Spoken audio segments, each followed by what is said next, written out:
Powell's term may effectively be over in January.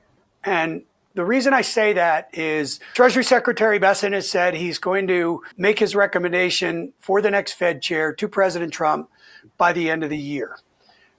If President Trump makes a decision, I suspect that the Senate will rush those hearings through in the beginning of January, and that person will take Stephen Moran's spot at the Fed, which was Adriana Kugler's spot. It was a temporary holding place.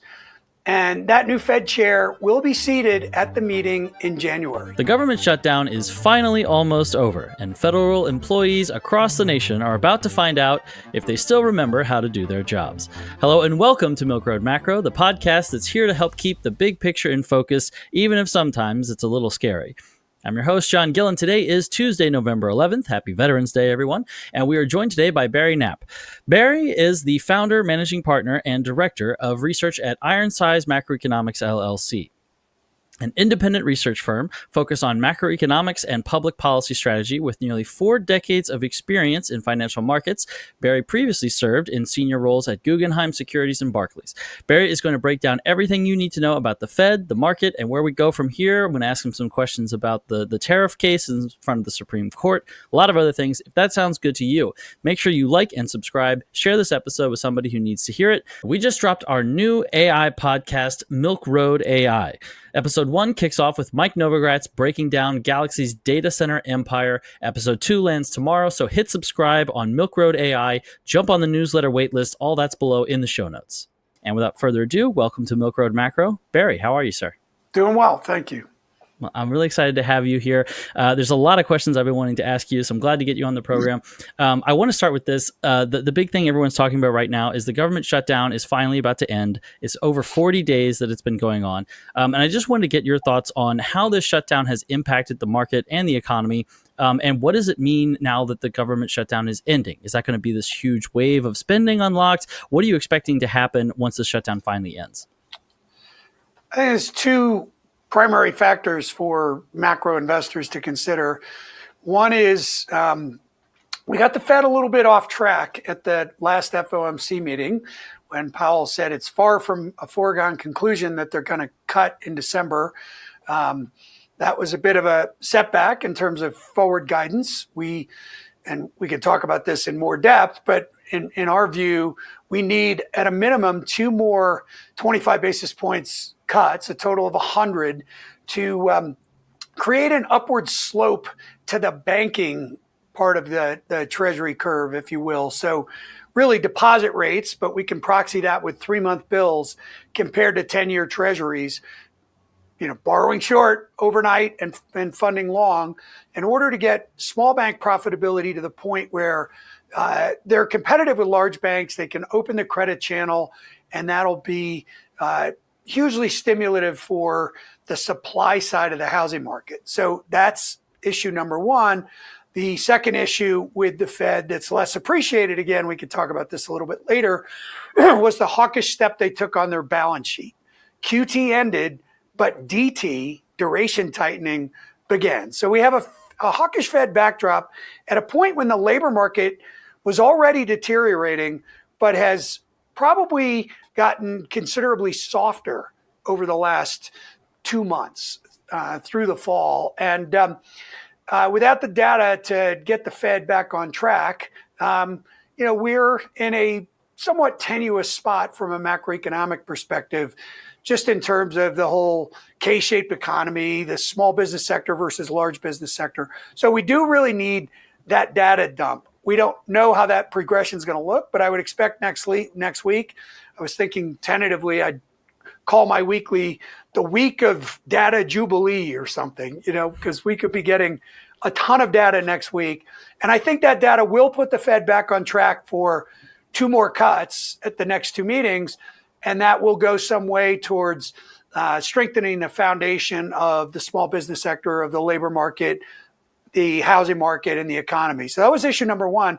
The second issue is one that's impacted sentiment, but it probably unnecessarily so, which is the concerns about liquidity, not spending money some of the money that needs to be spent on things like food stamps, for example, has caused the Treasury's account at the Fed, the Treasury General account, to rise from their $850 billion target to over $1 trillion. Bitcoin, for one, is particularly sensitive to that. Now, we did have some real wild dynamics with respect to liquidity in 2021 when Janet Yellen decided, rather than issuing debt, to run down the Treasury General account, which Mnuchin had left her with 1.7 trillion in it. So people gave Stan Druckenmiller for a hard time when he said she should have termed out the debt.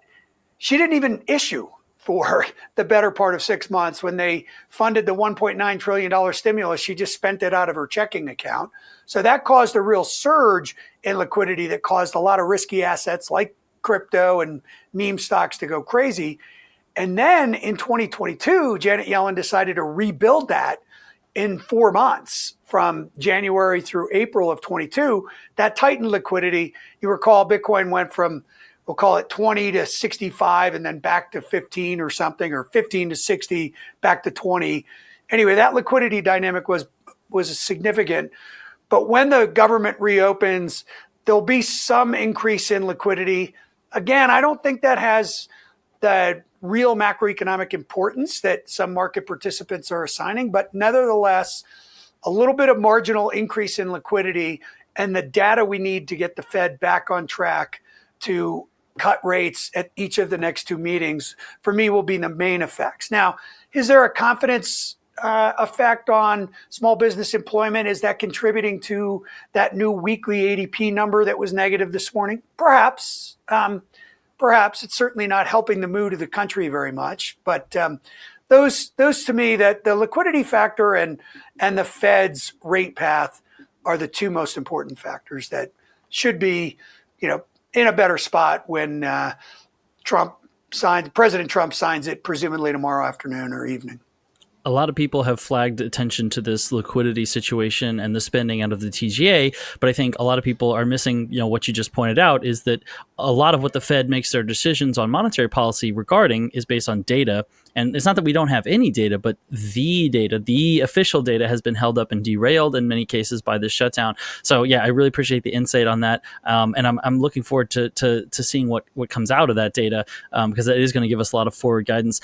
We can come back to the Fed. I have a lot more questions about those subjects, but another thing that's in the headlines right now that I wanted to kind of sort of lead off asking you about, you've been doing some analysis on the oral arguments that we've seen at the Supreme Court regarding this case on whether or not Trump has the authority to impose these tariffs.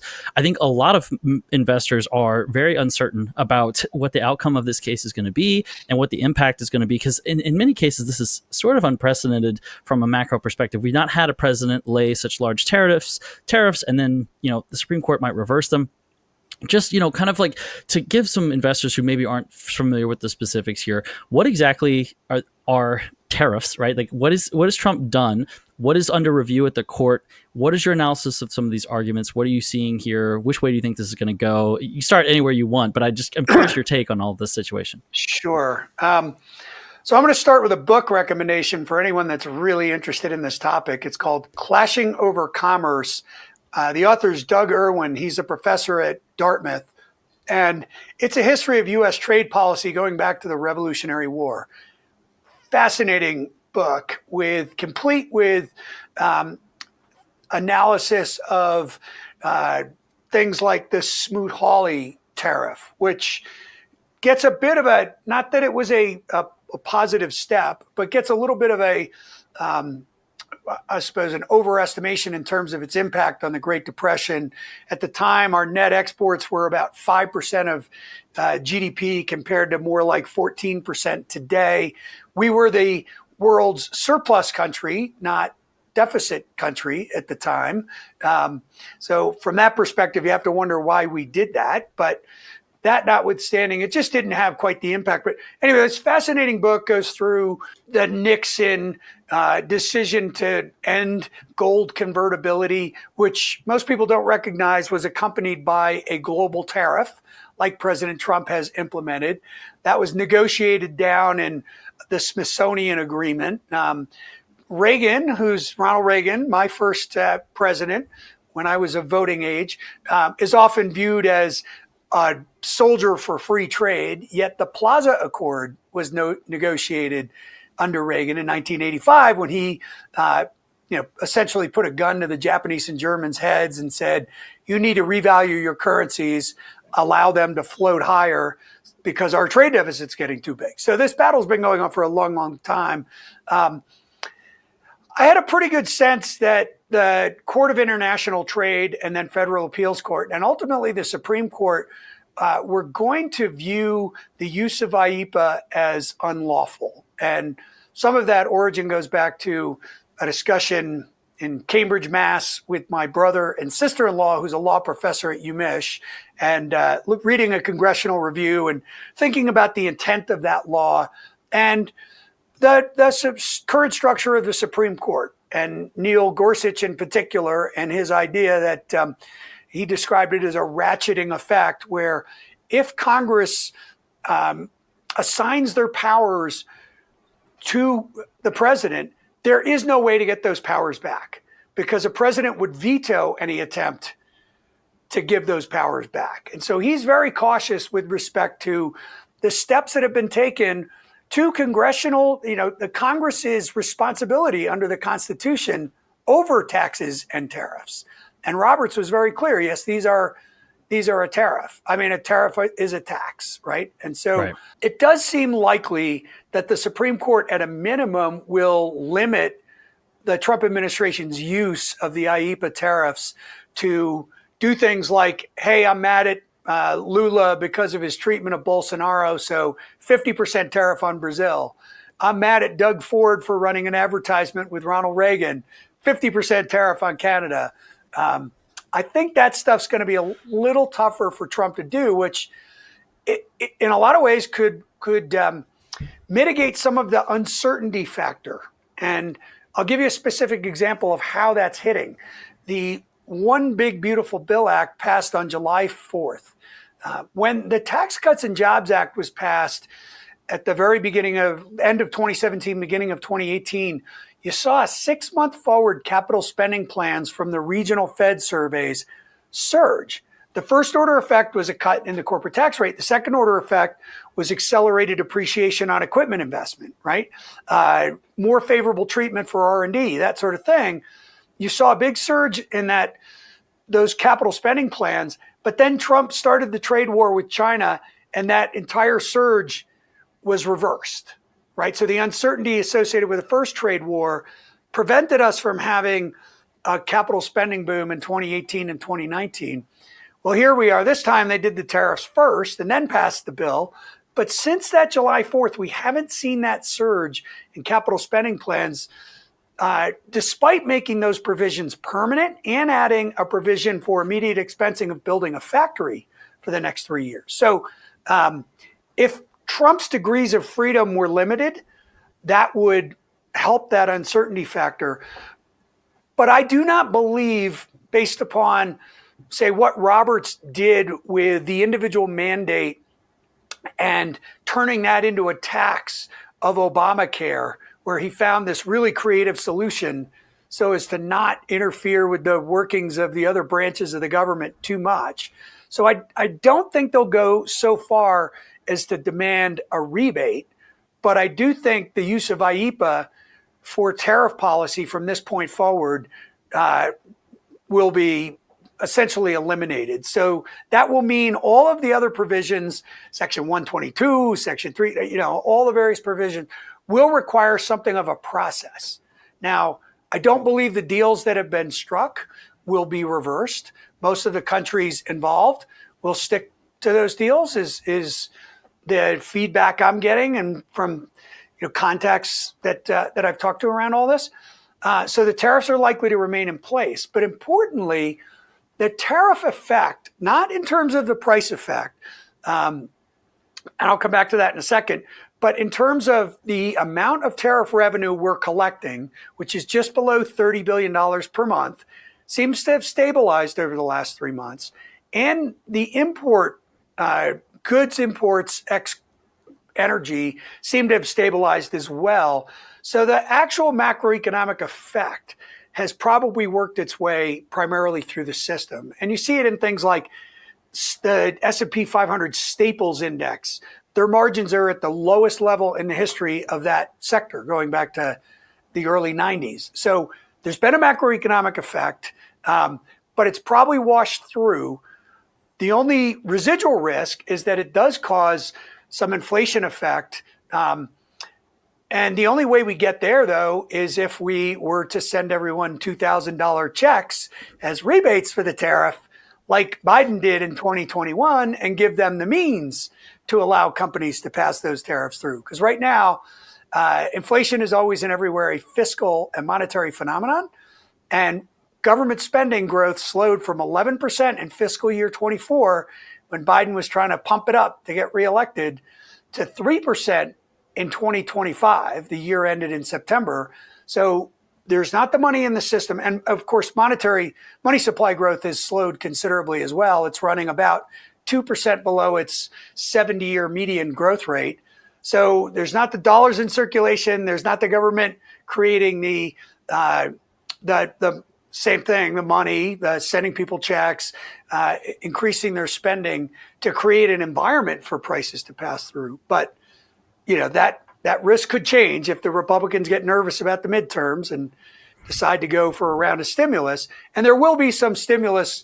There is some stimulus in the pipeline from the One Big Beautiful Bill Act. When they start refunds in February, that is going to create a little bit of residual inflation risk around all this. So anyway, bottom line on the IEEPA decision is I would expect the Supreme Court to rule against the use of IEEPA, but not go so far as to force rebates.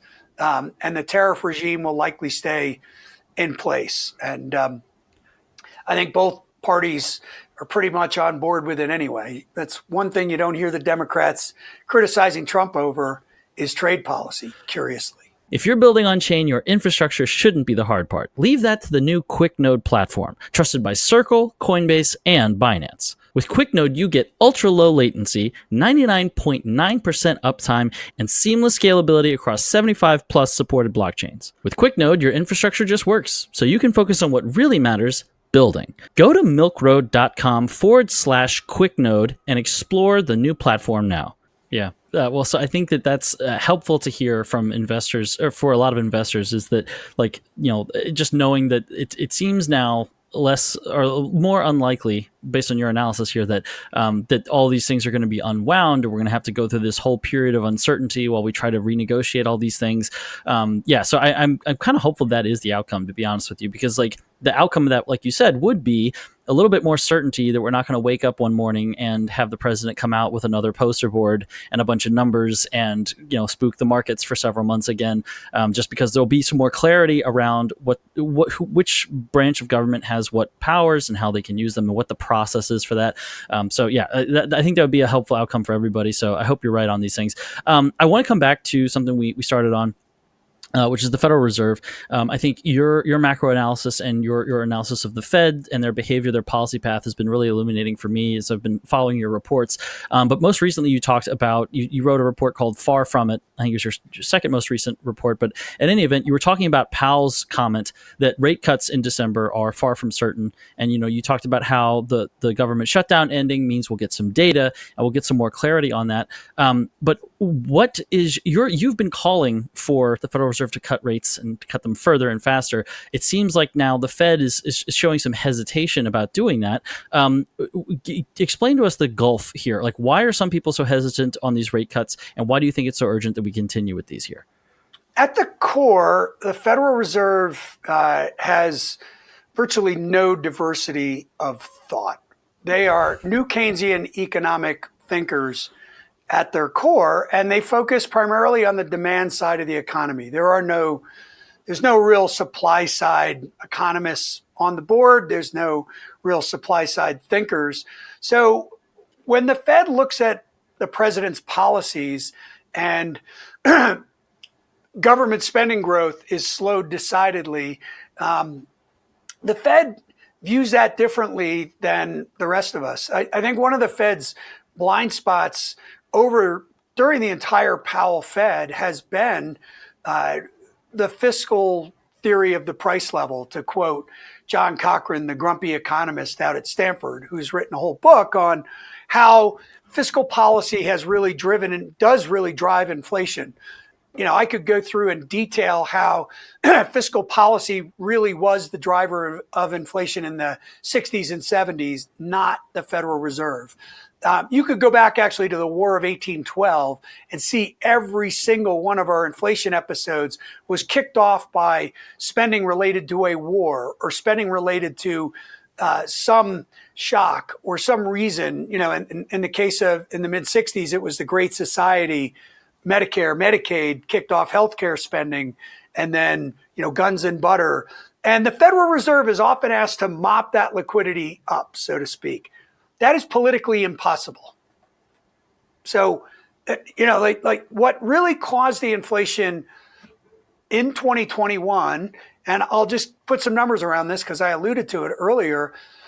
So government spending in the month of March 2021 was up 45% year on year, having gone up $1 trillion about 25% the year before. At the point when supply chains were still clogged, we sent everyone $500 billion nearly of checks. Goods prices were running at a slight negative at that point. Within a year, they were up 12.5% annualized. And then as the economy reopened, and restrictions came off the service sector, then services prices took off. Now, the Fed played a role in all this too, primarily through the housing market. The money supply growth in March of 2021 was up 26.7%. The long-term median rate is 6.7. The long-term median growth rate of government spending is 6.4. So just to give you a picture of how big these numbers were. And the Fed was cheering this on. Hey, we've got a problem here. We should be helping to stimulate this. I'll give, for anyone who's a sort of a derivative quantity kind of geek out there, my favorite statistic for what the Fed did to the housing market. So I took the 20 cities in the Case-Shiller Home Price 20 City Composite Index. I originally did this exercise in 2011, trying to determine when the housing market was clearing. Excess inventories in Vegas were no longer impacting prices in Phoenix. In 2021, the correlation of the 20 cities in that home price index was 0.97% for 10 months. You had people arguing, oh no, houses are in demand because people want home offices. You had this in red states, blue states, yellow, purple state, whatever. You just don't get 9.7 correlation of 20 cities for 10 months without it being determined by a macro factor. And that factor was the Fed driving mortgage rates to the lowest level ever and the spread to treasuries to the lowest level ever, which attracted private equity capital that bought residential housing, that just created this affordability crisis. So the Fed has had this wrong. They don't understand the implications of fiscal policy. So with government spending having been cut from a 11% growth rate to 3 this year, they should have been trying to soften that blow, not leaning against tariff policy. They were never going to get. There's never was going to be tariff inflation because we didn't have growth in the money supply or expansion of fiscal policy. You then add to that population growth and immigration policy, and this is the point Steve Moran's been making continuously. John Williams, the president of the New York Fed, says continuously, we've got a very low real R star, meaning the equilibrium interest rate. He estimates it at about 0.5%. The primary factor in his Laubach-Williams model is demography and our aging population, slowing population growth. So we just went from the biggest surge in immigration, population adjusted, this country has ever had, surpassing 1890, according to the New York Times. And now we've reversed it. And the Fed is somehow worried about wage growth and inflation picking up. That doesn't make any sense whatsoever.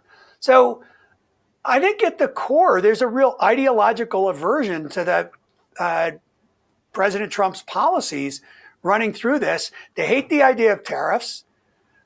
For them, tax cuts and government spending are the same thing, which they're not. They couldn't possibly be. Tax cuts gives the money to the private sector, which drives productivity growth. Giving the money to the government, driving productivity growth, I think most people would seriously question that. And so that's it's just at the core some ideological lack of diversity of thought at the Fed that's created this problem. Now, shorter term, it's okay, is the unemployment rate, is it at a reasonable long-term historic level? Okay, I suppose, at 4.3, it's actually probably really 4.5. The BLS has gotten three things really badly wrong over the last 3 years. First of all, the birth death model that estimates small business employment, they've had completely wrong. You can look at the ADP growth rate of small businesses to see that.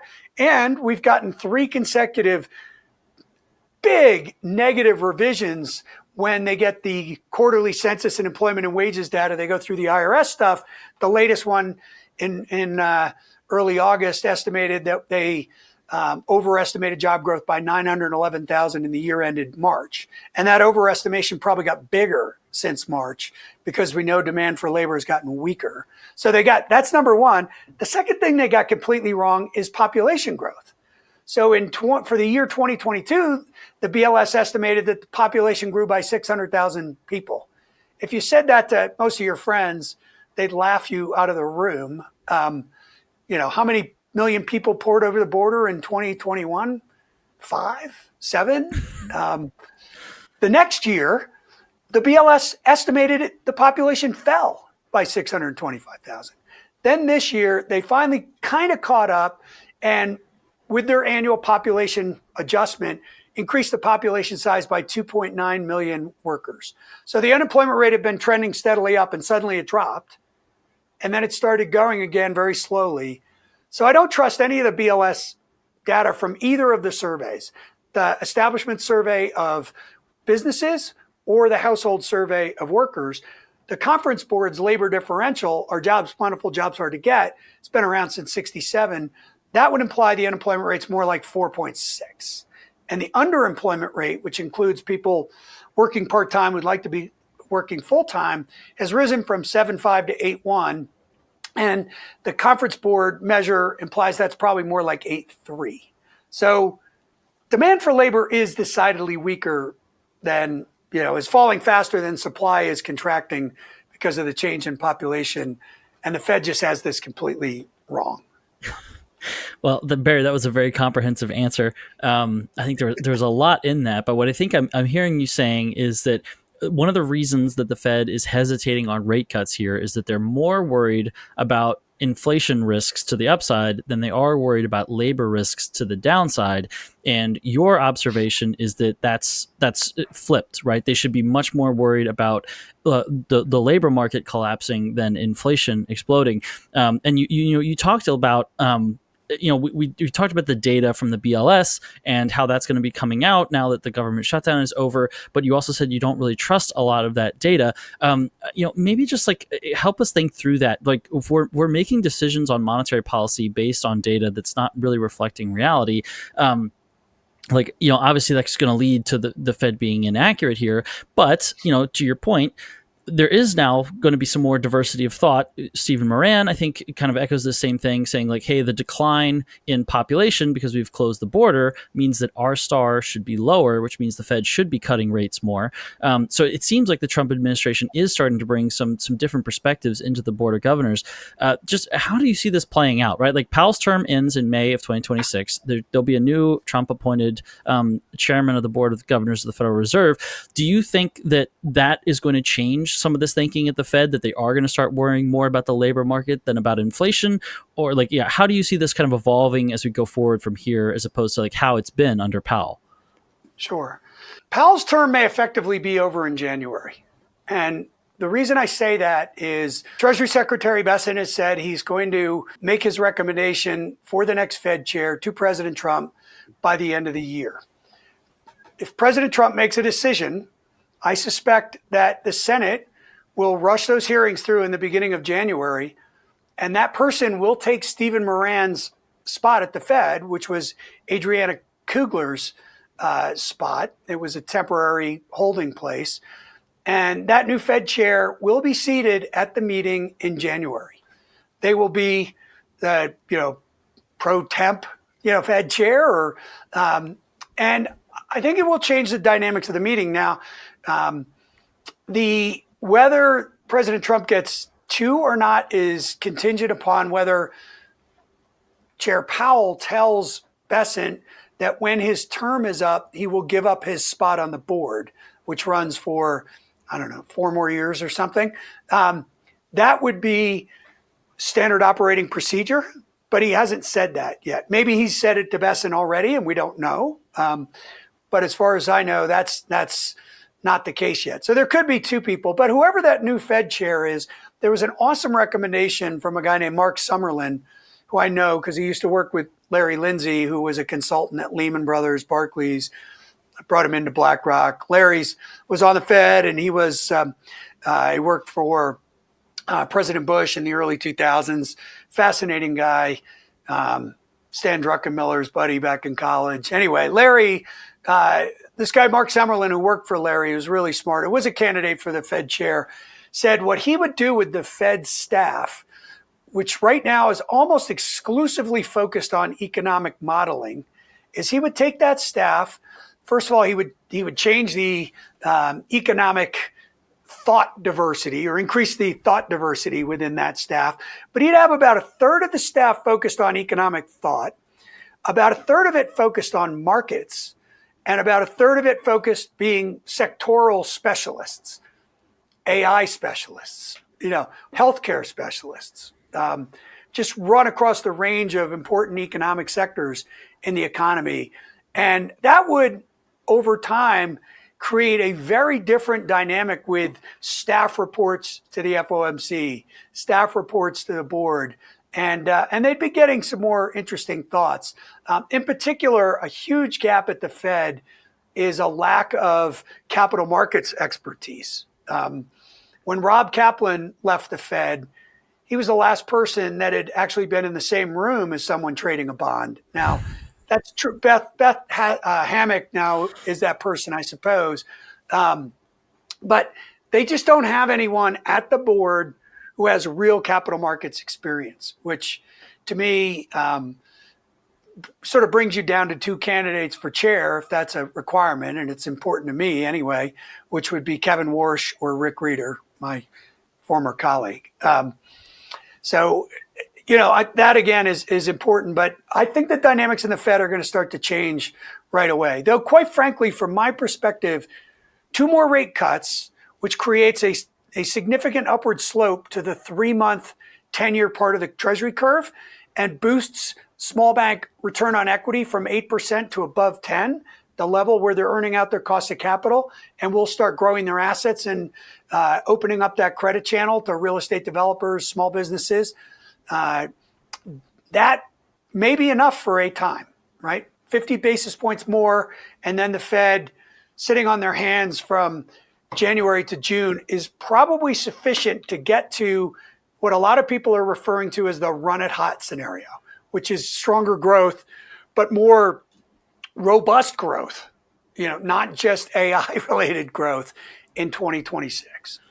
Right. Okay. Well, I really appreciate that insight, and I've not heard anybody lay out that hypothesis that the Trump administration might appoint and seat a new chair as early as January and start changing those dynamics and kind of like reorienting the direction of the Fed. I know that Stephen Moran, Trump, Scott Bessent, they've all talked in some form about reforms to the Federal Reserve and the FOMC board. So yeah, it'll be interesting to see how that progresses. I think that there's a lot of ways that can go from here. So I'm interested to see how that plays out. But yeah, really appreciate the insight on that. I want to ask you something about the Fed's balance sheet because there were a lot of headlines made when Powell has announced that quantitative tightening would be ending on December 1st. I think they were leaning in this direction, but the formal announcement kind of made some headlines.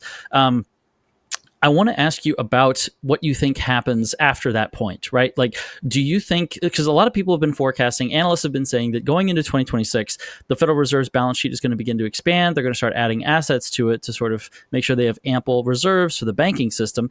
But do you think that that amounts to a pivot towards QE? In other words, are they saying that now, but once we actually get there, they're going to have to get even more active and adding more to their balance sheet? How do you see this playing out from here? Like, now that we know QT is over, are they just going to pause for a while? Are they going to go all the way into QE? Like, what happens from here for the Fed's balance sheet?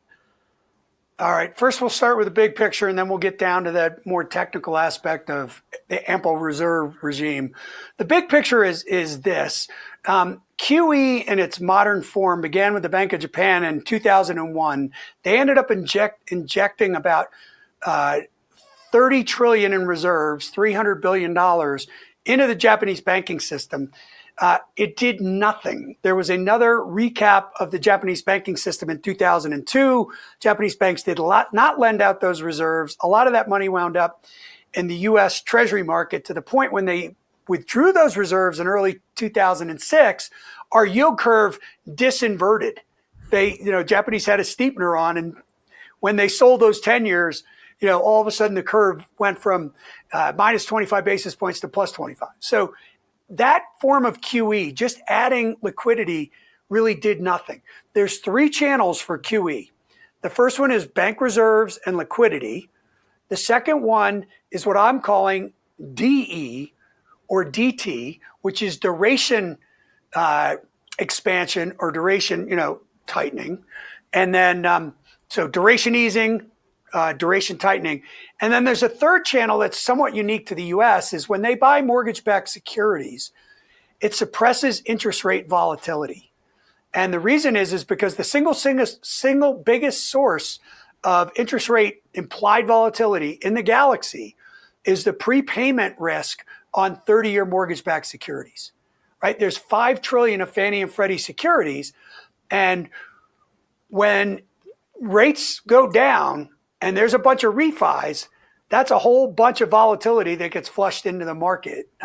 You could really see this in the early 2000s in particular.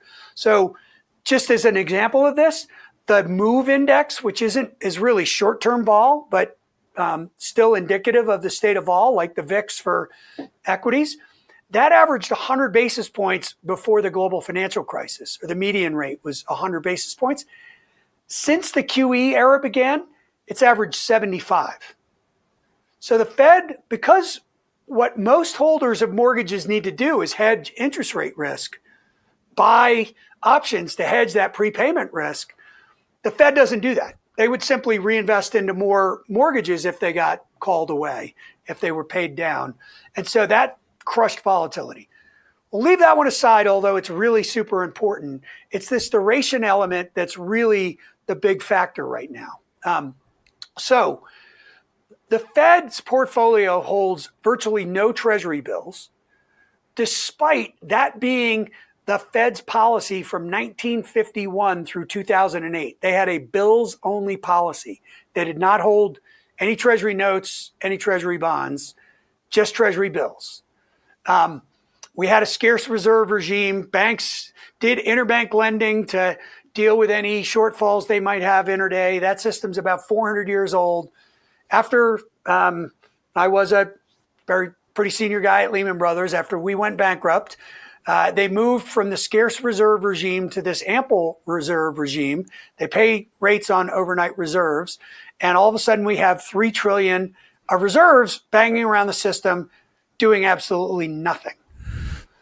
So when Kevin Warsh said, and he got dunked on a little bit on Twitter for this, but when he said on Maria Bartiromo's show, and incidentally, I'm a pretty regular guest on Maria's show as well, but he said, we need the Fed's balance sheet to shrink to increase lending. And a bunch of people went, no, that's not how it works. That's not how it works. What he was saying, and there's clues to this, Stephen Moran's first two interviews as Fed governor, one with CNBC, Sarah Eisen, and another with a woman from Bloomberg from their Washington bureau, he said the balance sheet is a symptom, not the cause. The cause is the regulatory regime, the requirement that they hold X number of HQLA, high quality liquid assets. They have a liquidity coverage ratio that means they have 30 days of cash on balance sheet, the net stable funding ratio, the supplementary leverage ratio, all this alphabet city, which I remember when we were dealing with this at Barclays in the early 2010s, was mind boggling. So what is going to happen with a new Fed chair? And Vice Chair for Supervision Bowman has already started down this path, and Besson talks about this all the time. And I suspect this is a very key issue for who becomes the next Fed chair, is they are going to loosen those regulatory requirements and free up some reserves.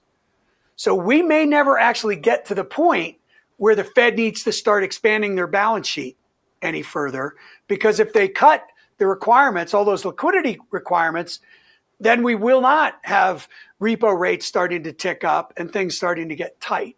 So I'm not sure we're ever going to get to that, QE thing that lit Twitter on fire after the last Fed meeting.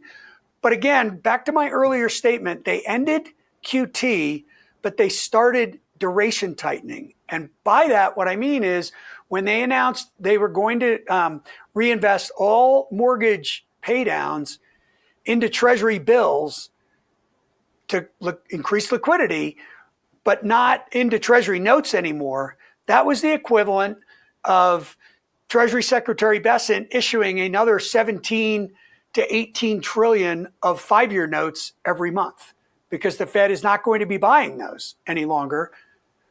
They're going to be buying Treasury bills. So the supply of Treasuries in the market from the Fed's balance sheet is going to go up, or their demand for them to roll them over is going down.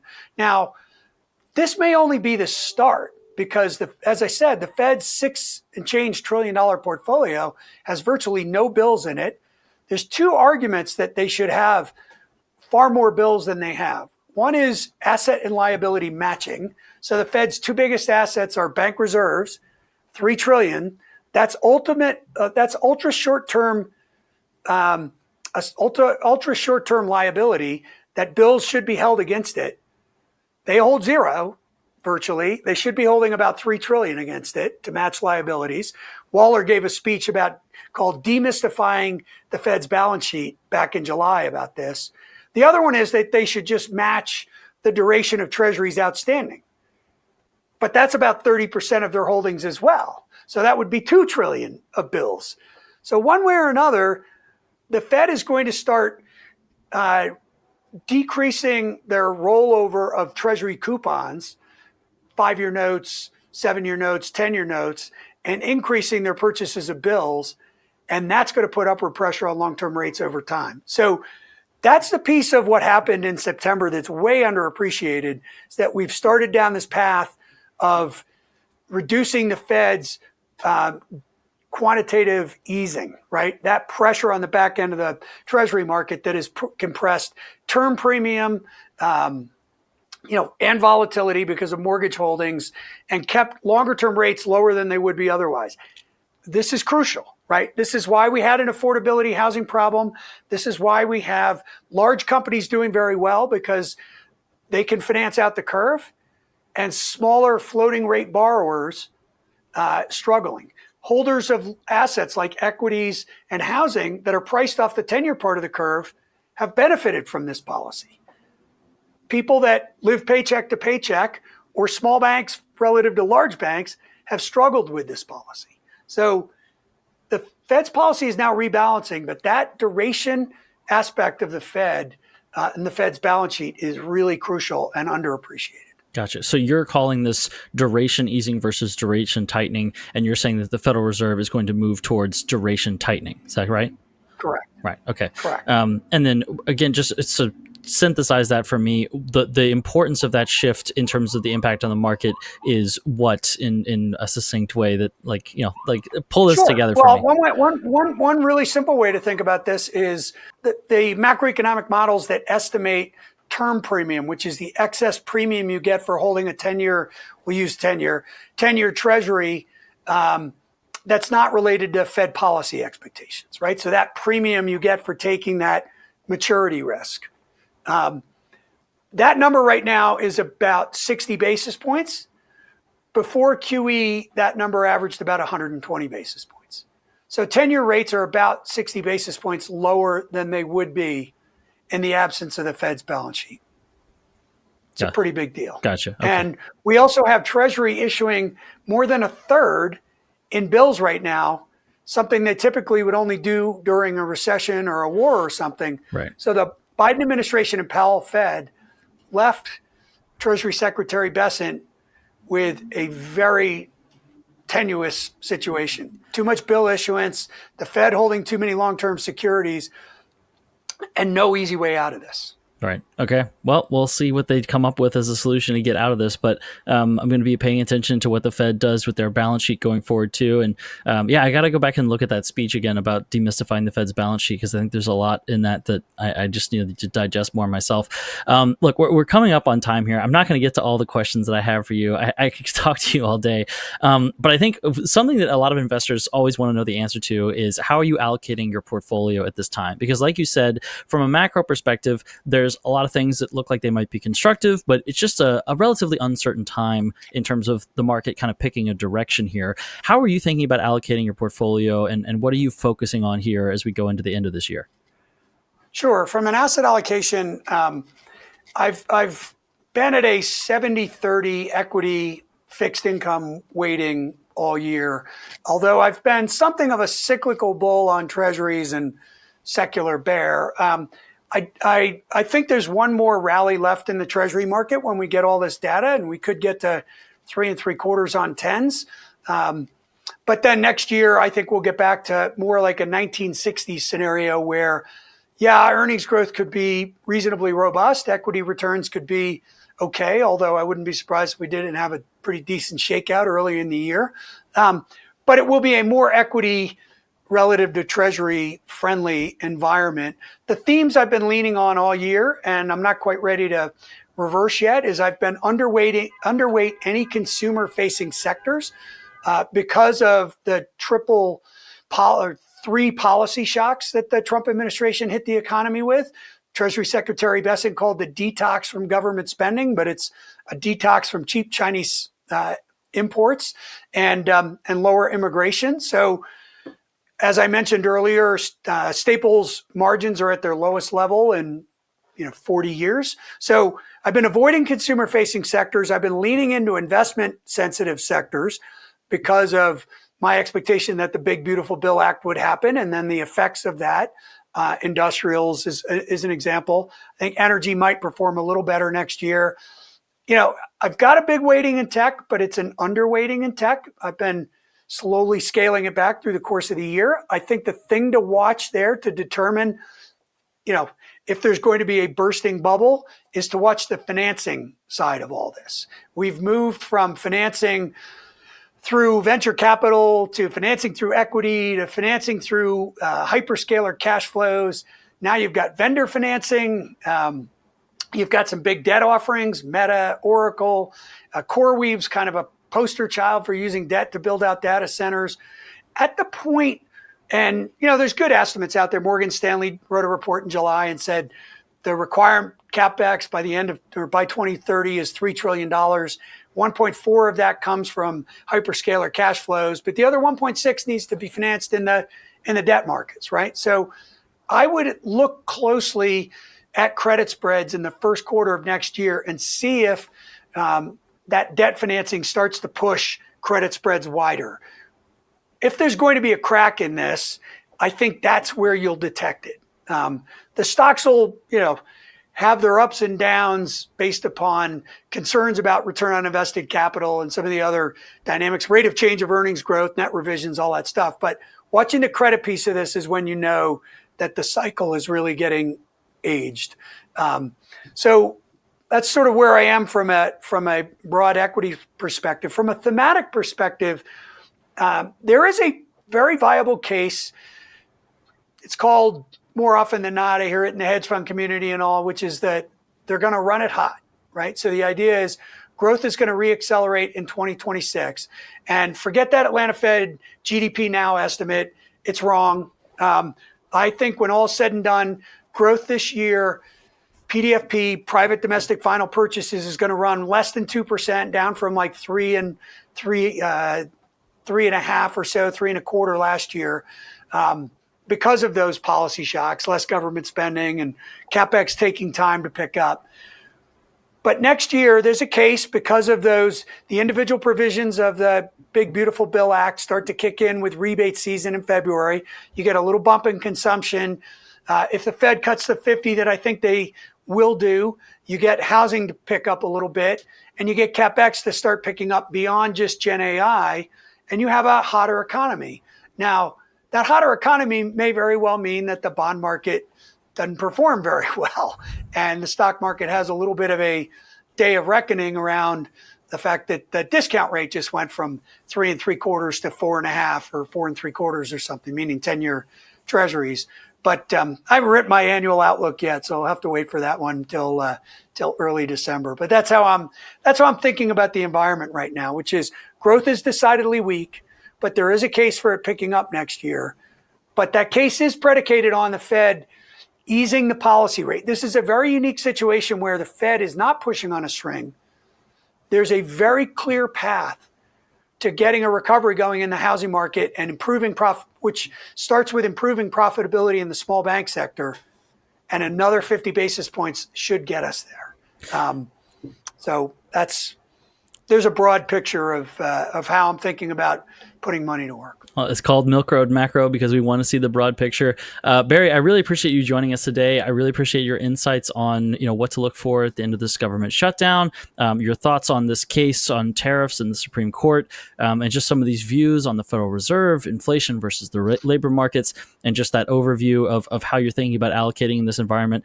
You've got a wealth of experience and knowledge, so I really appreciate you coming on the show to share with us all today. Where can we send our audience to find more of you and your work online? My work is available on Substack. It's ironsidesmacro.substack.com. There's a big meaty weekly that comes out every Saturday morning, 3,000 words, a bunch of charts and tables with very specific asset allocation and sector recommendations. And of course, you can follow me on Twitter at Barry Knapp.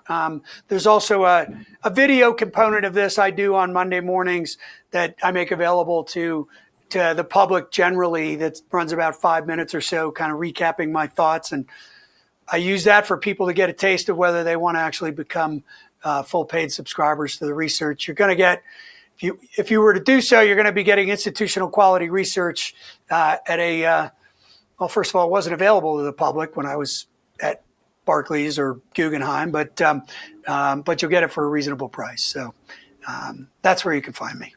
Barry, thanks so much for being on Milk Road Macro. This was a lot of fun. Thank you. All right, thanks. Thank you. And thank you all for joining us. We hope you learned a lot today. So until next time, stay safe, stay educated, stay bullish, and we will see you all on the next episode of Milk Road Macro. Thanks for being here, everyone. Bye. Want insights on what's really moving markets and how we're trading each event? Subscribe to our channel, then join the Milk Road Macro and Macro Pro newsletters. This show is for educational purposes only. Nothing we say is financial advice. Investing is risky. Never invest more than you can afford to lose.